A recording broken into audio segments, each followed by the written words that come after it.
Supreme यास्कीन का character कल की मूवी में एज अ विलन के रूप में दिखाया जाता है, जिसको पोर्ट्रे किया है कमल हसन जी ने।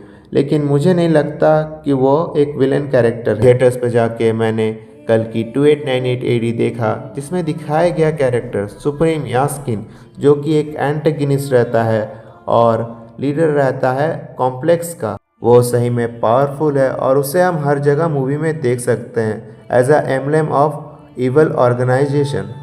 एम्बलम में दिखाया गया सुप्रीम यास्कीन अपने यौगिक फॉर्म में रहता है, जिसे हम मूवी में भी देख सकते हैं कि वो अपने योगा से लेविटेट कर रहा था। फिर हमें पता चलता है कि सुप्रीम यास्कीन 200 साल तक जिंदा था। ये सही में सोचने वाली बात है कि कोई इंसान 200 साल तक कैसे जी सकता है। तो फिर हमें मूवी में पता चलता है कि इसने अपने बहुत सारे क्लोन्स बना के रखे हैं और बहुत सारी महिलाओं पे ये एक्सपेरिमेंट करता है प्रोजेक्ट के नाम पे। अब पूरी मूवी में तो हमें पता नहीं चलता है कि प्रोजेक्ट के है क्या चीज़, लेकिन मूवी में पता चलता है कि यह एक सुप्रीम यास्कीन का फॉर्मूला है, जिससे वो पॉजिटिव महिला जो कि प्रेग्नेंट हो सकती है उनके ऊपर एक्सपेरिमेंट करता है और उन्हें प्रेग्नेंट करता है। अब कल की मूवी में बहुत ही कम ऐसी महिला रहती है जो कि फर्टाइल रहती है, तो वो महिलाओं को चुन करके उन पे ये एक्सपेरिमेंट किया जाता है और उन्हें फोर्सफुली प्रेग्नेंट किया जाता है। और 150 डेज़ के बाद उन महिलाओं के वूम से इसे एक्सट्रैक्ट कर लिया जाता है एज अ सीरम के रूप में, जिसे कि सुप्रीम यास्कीन यूज़ करता है। लेकिन बहुत सारी महिला 150 डेज़ तक नहीं पहुंच पाती है, जिसके कारण उनकी पहले ही मौत हो जाती है और उनके वूम का बच्चा भी मर जाता है और उन्हें जला के राख कर दिया जाता है।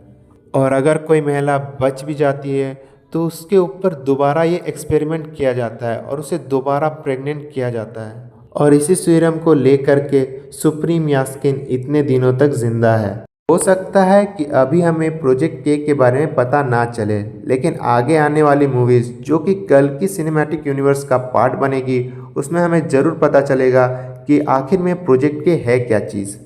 Now back to the topic. हमें पता चलता है कि सुप्रीम यास्कीन इसी सीरम के वजह से ज़िंदा है और इसे यह सीरम बार बार चाहिए होता है ज़िंदा रहने के लिए, और वो हर महिला के ऊपर ये एक्सपेरिमेंट करता है, लेकिन उससे वो 150 डेज़ वाली महिला कभी नहीं मिलती है।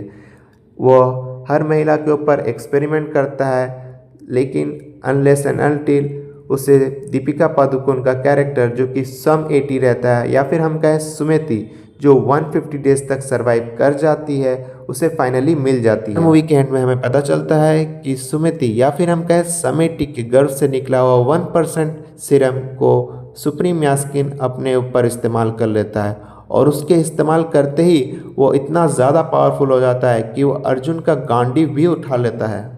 वो 1% सीरम से वो इतना ज़्यादा पावरफुल हो जाता है कि उसका बॉडी पूरा बल्क अप कर लेता है, उसका 6 पैक्स आ जाते हैं और बहुत ही ज़्यादा ताकतवर हो जाता है। अब ये तो हो गई उसकी ताकत और उसने क्या क्या अचीव किया है मूवी में, लेकिन अब हम उसके मोटिव के बारे में बात करते हैं। मूवी में दिखाया गया एक सीन जहाँ पे वो एक डॉक्टर को गले से पकड़ करके उससे पूछता है कि वो ये सब क्यों कर रहा है, तो वो बताता है कि वो दुनिया को बचाना चाहता है। वहीं सुप्रीम यास्कीन भी कहता है कि वो दुनिया को बचाना चाहता है। बताओ क्या चाहते हो तुम? इस दुनिया को बचाना चाहता हूँ। मैंने भी तो यही किया। और हम मूवी में भी देखते हैं कि उसने कॉम्प्लेक्स बिल्ड किया है जिसमें बहुत सारी सुविधाएं हैं, और वहाँ पे अमीर लोग ही रहते हैं जिसके पास 1 मिलियन यूनिट रहती है। कॉम्प्लेक्स एक ऐसा जगह रहता है जहाँ पे हर तरह के खाने की वस्तुएं होती है, सुख सुविधा रहती है, पानी रहता है, बीचेस रहती है, महल रहते हैं और भी बहुत सारे लोग रहते हैं। तो आप ही सोचिए सुप्रीम यास्कीन अगर कल ही रहता तो वो उस कॉम्प्लेक्स का निर्माण क्यों करता। अब हम ये जानने की कोशिश करते हैं कि सुप्रीम यास्कीन ने कॉम्प्लेक्स क्यों ही बनाया होगा। तो सुप्रीम यास्कीन की तरह अगर हम सोचें तो उसने कॉम्प्लेक्स इसीलिए बनाया होगा क्योंकि वो सोचता होगा कि धरती पे अब पापियों की मात्रा ज़्यादा हो गई है और अधर्म ज़्यादा फैल गया है। इतना अधर्म फैल गया है कि लोग भगवान का नाम भी भूल गए और ये भी नहीं जानते कि वो कौन से भगवान हैं। इसलिए सुप्रीम यास्कीन ने जितना भी नेचुरल रिसोर्स था, जैसे कि पानी हो गए या फिर जो कुछ भी था, वो सारा चीज़ एक्सट्रैक्ट करके कॉम्प्लेक्स में डाल दिया।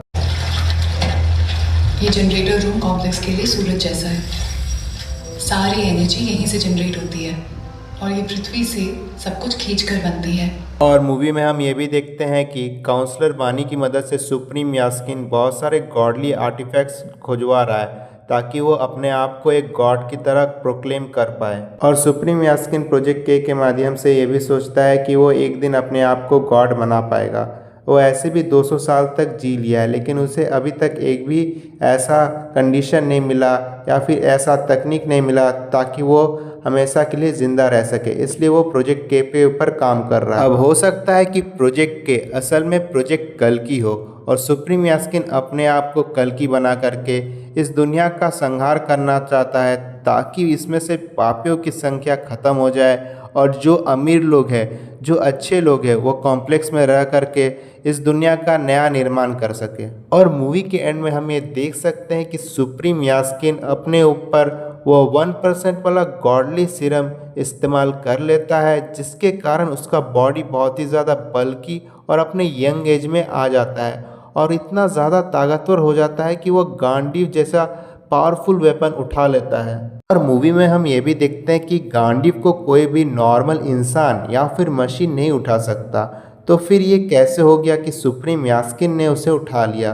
तो वो 1% गॉडली सीरम के इस्तेमाल से गांडीव भी ये समझ नहीं पाया कि वो असल में इंसान है कि भगवान, और उसे परमिशन दे दिया उसे उठाने का। और गांडीव को उठा लेने के बाद सुप्रीम यास्किन समझ जाता है कि वो एक गॉडली एंटिटी बन चुका है और उसके बाद वो अपना फेमस जगन्नाथ का डायलॉग बोलता है और वो समझ जाता है कि वो इतना ताकतवर हो चुका है कि वह एक नए युग का निर्माण कर सकता है, जिससे वह पूरी दुनिया को ख़त्म कर देगा और कॉम्प्लेक्स को ही रखेगा ताकि उसमें अच्छे लोग और जो भी अमीर लोग हैं वो रह सके और जितनी भी दुनिया में बुराई है, पापी लोग हैं, वो ख़त्म हो जाए। और एंड में वो समेटी या फिर सुमेती की खोज में निकल पड़ता है ताकि वो उससे 100% सीरम एक्सट्रैक्ट कर सके। तो इन सभी रीज़नों के कारण सुप्रीम यास्किन अपने आप को कलीना बना करके कल्कि बनाना चाहता है ताकि वो एक नए युग का निर्माण कर सके